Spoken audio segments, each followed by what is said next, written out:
Hey guys, I hope you're doing well today while you watch this video. Maybe you can cozy up with a cup of tea or just chill and enjoy. Today's batch was really a last minute kind of thought. I didn't really give a lot of thought going into this, but the idea struck me and I could not get away from it. I just could not get away from it. Sometimes you just need to make a specific soap because it means a lot to you. So this one is going to be purple for the accents and then a creamy yellow base. But this one is really special in that purple is the color of domestic violence awareness. And October is Domestic Violence Awareness Month. So I am making this batch. I may make some more batches as well because all of the proceeds of these bars are going to go to a group called Give Her Wings. They help come alongside women that are leaving abusive situations and need help, whether that's legal help or help with the groceries or help to keep their lights on and utilities, all of those things. They have an advocacy program that I'm actually enrolled in right now. If you don't know me outside of the soaping world, I am an advocate. I have long had a heart for those that are hurting. And I've been through some things myself, so it's always more powerful when it's your story, you know? Everyone else's story might not be exactly your story, but it resonates because you've been through something. And we all been through something, right? Even if we haven't been through a situation of domestic violence ourselves, we can stand up for those that are. We can advocate, we can give, we can help, we can be a listening ear. We might not be able to fix the situation. More often than not, we can't, but we can support someone who is a survivor. I don't like using the word victim because it draws attention to what has been done to them, the atrocities that they have lived through, rather than survivor, which is strong. They are resilient. They have lived through the unimaginable, and the focus is on them and their incredible strength. They're a survivor.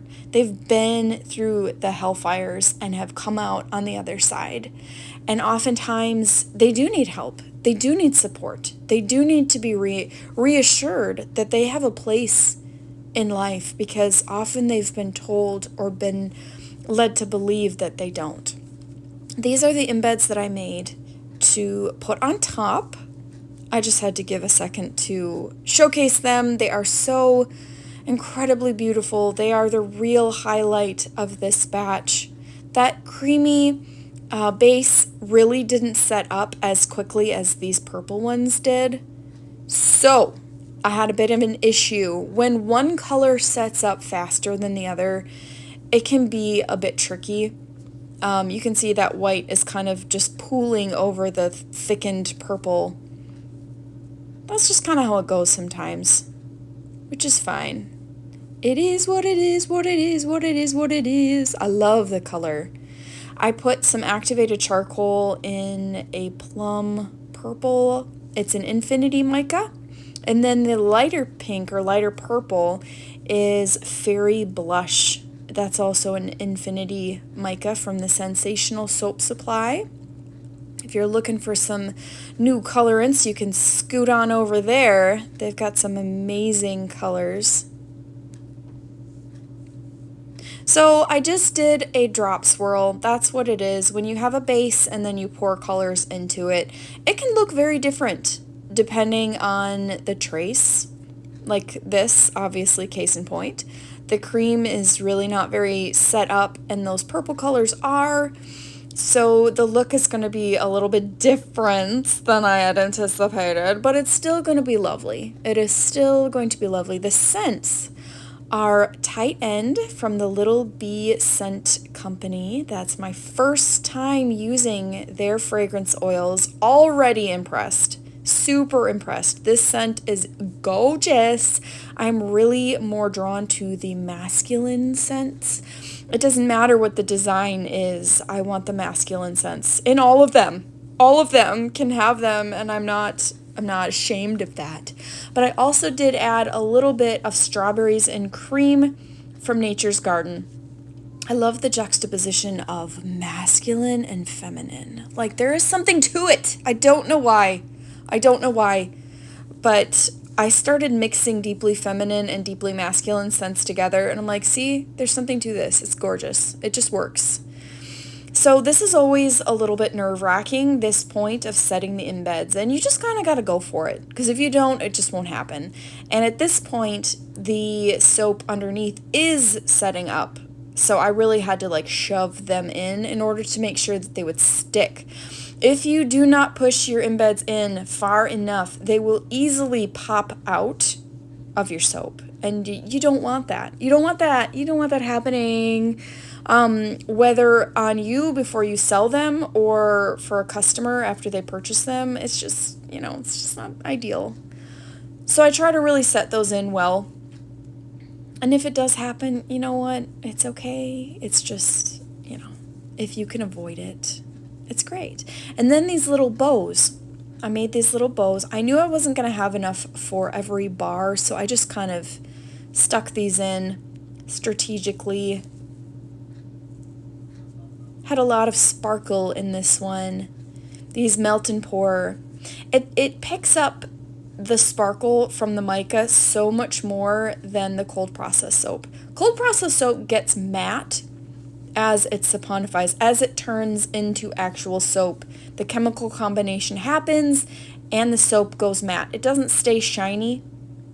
You can steam the tops, but it's never the same as when you freshly pour it. So this is an example of me setting out my embeds so I know where they will fit and that they will fit. So it's not in the moment of me setting them into my soap where the soap may be accelerating and I'm hustling to try and get it.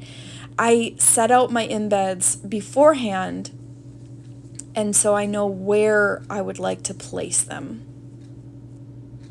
Then I have a couple glitter mixes from the Good Glitter.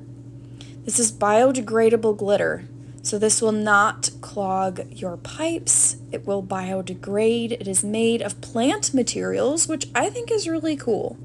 If you can make glitter from plants, come on. That's amazing. That's like making pizza from zucchini or cauliflower, If you can make it work and it tastes good, it can taste really good. Actually, those cauliflower pizzas, I have not had one that's not good. It does not taste like cauliflower to me. It tastes like pizza. So here it is in all of its glory. I did do 2 tones on the big flowers, so you'll notice that like the end petals are a different color than the middle petals. I was trying to get real fancy. I'm not a melt and pour person per se, but I do dabble. So the trick with cutting soaps with melt and pour embeds, these wire cutters were not designed to cut melt and pour soap. Let me say it again. These wire cutters were not designed to cut melt and pour soap. Melt and pour soap is harder, more dense than cold process soap, especially in the first 24 hours of cold process soap. It's softer. So what I do is I warm up my batch in the oven. Set your oven at 170. Set your loaf, your entire loaf, just stick it in there for a minute. And the melt and pour embeds will start to soften. They will not melt. If you notice them melting, yank it out of the oven right away and then cut with your multi-bar cutter. So that's a little tip that I have learned, unless your batch is still going through gel phase, in which case it will still be warm. And but the trick is having warm melt and pour embeds when you are cutting with a wire cutter. So on one side, I am stamping DV Awareness. On the other, I have, what did I stamp? It stops here. That's what I did. I had any number of little phrases that I was thinking of doing on the other side. I just really wanted something powerful, and that really spoke to me. So I am dipping the word here in that same color mica from the actual batch of soap. I wanted that to pop out a little bit. So the mica can get a little bit messy initially when you stamp, but I'm going to show you in just a second how to clean that up so you have a nice clean look, and so the mica's not getting onto, if you stack them, it's not going to get onto the bar, above it, or the bar that's touching it. It will stay in its little indentation where you stamped. Last little word here. It stops here.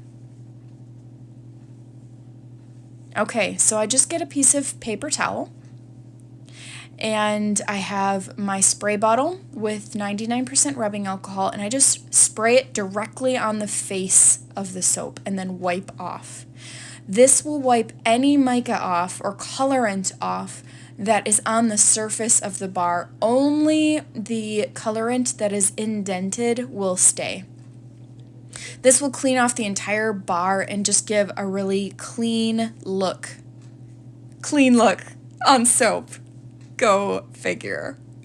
It's funny, so funny.